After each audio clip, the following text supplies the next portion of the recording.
সুন্দর রাস্তা দিয়ে উড়িষ্যার প্রকৃতি দেখতে দেখতে 4:14 নাগাদ এসে পৌঁছালাম বৈদিশনগর চকে। এই চক থেকে হাতের ডান দিকে হচ্ছে পুরী আর বাঁ দিকে কোণার্ক যাওয়ার রাস্তা। এখান থেকে কোণার্কের সূর্য মন্দিরের দূরত্ব 26 কিলোমিটার। 2 লেনের এই রোডটি হচ্ছে Puri Konark marine drive road.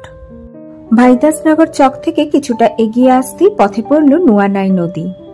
নদীটি বেশ সুন্দর আর বর্ষার জন্য এখন জলও রয়েছে অনেক বেশি। নদীর পার বরাবর রয়েছে ঝাউ গাছের সুন্দর জঙ্গল। নুয়ানাই নদীর একটি ধারাকে ক্রস করে আসার পরেই আরেকটি ধারাকে ব্রিজের উপর দিয়ে ক্রস করতে হলো। আসলে এই পুরী কোণার্ক মেরিন ড্রাইভ রোডটি হলো অসম্ভব সুন্দর প্রাকৃতিক সৌন্দর্যে ভরা একটি রাস্তা। কারণ এই রাস্তার দুধারে রয়েছে বালুকান্ত কোণার্ক ওয়াইল্ড লাইফ স্যাংচুরি।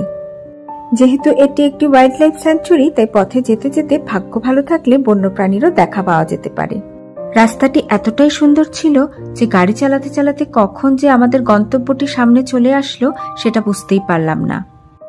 এই যে সামনেই দেখা যাচ্ছে আমাদের ডেস্টিনেশন, যার নাম রামচণ্ডী সমুদ্র সৈকত। সোজা এই রাস্তা দিয়েই আমরা এখানে এসে দাঁড়িয়েছি। এই পথ দিয়ে আরেকটু এগিয়ে গেলেই রয়েছে সামনেই চন্দ্রভাগা বীচ এবং তারপরেই কোণার্কের সূর্য মন্দির।